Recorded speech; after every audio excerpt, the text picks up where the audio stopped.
کہ آپ کے قانون سے، آپ کے دباؤ سے، آپ کے زور سے، آپ کے جبر سے ہم اپنے مذہب کو فارفٹ نہیں کریں گے. جب تک دنیا باقی رہے گی ہم مسلمان بن کر شریعت پر چلتے رہیں گے. ہم اس بل کو ریجیکٹ کرتے ہیں. مگر اگر کوئی ٹرپل طلاق کہے گا 3 سال کی سزا، جبکہ سپریم کورٹ نے کہہ دیا نان ایسٹ، شادی نہیں ٹوٹتی. جب شادی نہیں ٹوٹتی تو کس بات کی سزا دیں گے آپ؟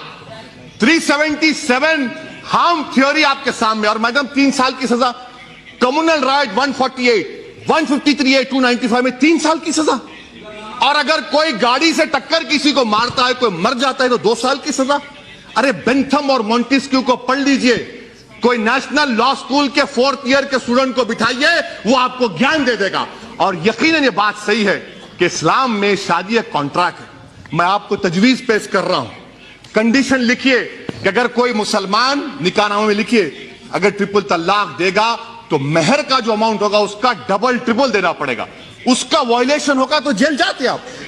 کانٹریکٹ ہے، کانٹریکٹ کا وائلیشن ہے. آپ یہ بھی بتا دیجئے، آپ یہ بھی لکھ سکتے تھے کہ اگر کوئی 3 بار کہے گا تو 1 بار ہے.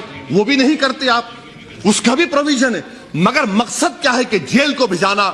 ان کو خواتین سے محبت نہیں ہے. سبسٹنس الاؤنس کون دے گا؟ ایک مہیلا کیا چاہتی ہے میڈم؟ اس کے سر پر گھر رہے، چھت رہے، ٹیبل پر کھانا رہے، بچوں کے لیے فیس کا انتظام ہو جائے. آپ کریں گے؟ آپ کریں گے ہم لوگ؟ اچھا میڈم مجھے پوچھنا چاہ رہا ہوں، شائرہ بانو تو بی جے پی میں آ گئی، کیا کیا آپ نے اس کا بتائیے؟ کچھ کیا آپ نے اس کے لیے؟ میڈم میں ختم کر رہا ہوں، میڈم ختم کر رہا ہوں، میڈم میں ختم کر رہا ہوں، میڈم میں ختم کر رہا ہوں میڈم. کیونکہ یہ جو قانون بنائے جا رہے ہیں میڈم، یہ راست طور پر مسلمانوں کی، آپ دیکھیں میڈم سیکشول مائنورٹیز کو 377 میں چوائس دے دیا گیا. ریلیجیس مائنورٹیز کو کیوں نہیں ملے گا؟ ہندوستان کے کانسٹیٹیوشن میں چوائس جورسپروڈنس ہے، مجھے نہیں ملے گا. آپ کا قانون ریلیجن کے خلاف ہے.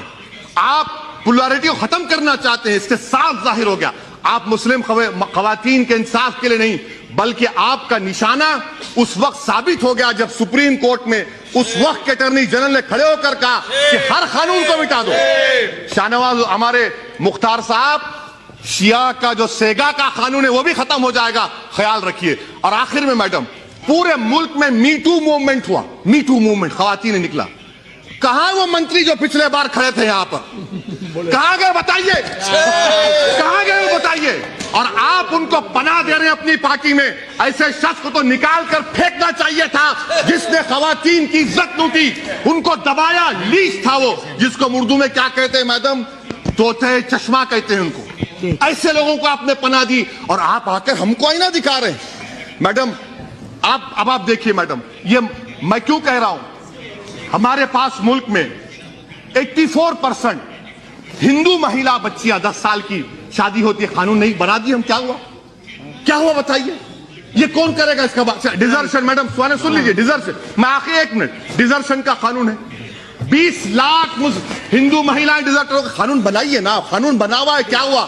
سوشل ایول کا خاتمہ تمام مل کر کرنا چاہیے. میں اینڈ کر رہا ہوں میڈم، کنکلوژن میں کہہ رہا ہوں، میں آپ کے ذریعے حکومت کو بتانا چاہ رہا ہوں، دفعہ 15، دفعہ 26 اور دفعہ 29 اور ہمارے سمویدھان کا جو پریامبل ہے جس میں صاف طور سے لکھا گیا کہ guarantees liberty of thought, expression, belief, faith and worship. اس بنیاد پر میں اس کی مخالفت کرتا ہوں. میڈم اسپیکر صاحبہ، میں آپ کے ذریعے حکومت سے پوچھنا چاہتا ہوں کہ آخر یہ آپ کی کون سی مجبوری ہے کہ ہمارے وطن عزیز میں ہومو سیکسوالٹی کو ڈیکرمنلائز کر دیا گیا. 377 کا ججمنٹ ہے، ہومو سیکسوالٹی کو ڈیکرمنلائز کر دیا گیا، اور آپ ٹرپل طلاق کو کرمنلائز کر رہے ہیں. ایک مرد اور مرد، ایک خاتون اور خاتون اپنے ساتھ رہ کر جو بھی کرنا چاہے کر سکتے ہیں، اس پر آپ کو آپتی نہیں ہے. آپ کو آپتی ہے کہ ٹرپل طلاق کو کرمنلائز کیا جا رہا ہے. کیوں کیا جا رہا ہے؟ کیونکہ استعمال ہمارے خلاف ہوگا. دوسری بات میڈم اسپیکر صاحبہ، ایڈلٹری کا قانون، اس سرکار نے خواتین پر لیڈیز پر ایڈلٹری کا قانون لاگو کرنے کی سپریم کورٹ کو کہا. سپریم کورٹ نے اس کو ڈیکرمنلائز کر دیا گیا، اور آپ ایڈلٹری کو سپریم کورٹ نے ڈیکرمنلائز کر دیا گیا، آپ کو خاموش بیٹھے رہے. مگر ٹرپل طلاق کا معاملہ کرمنلائز کر رہے ہیں.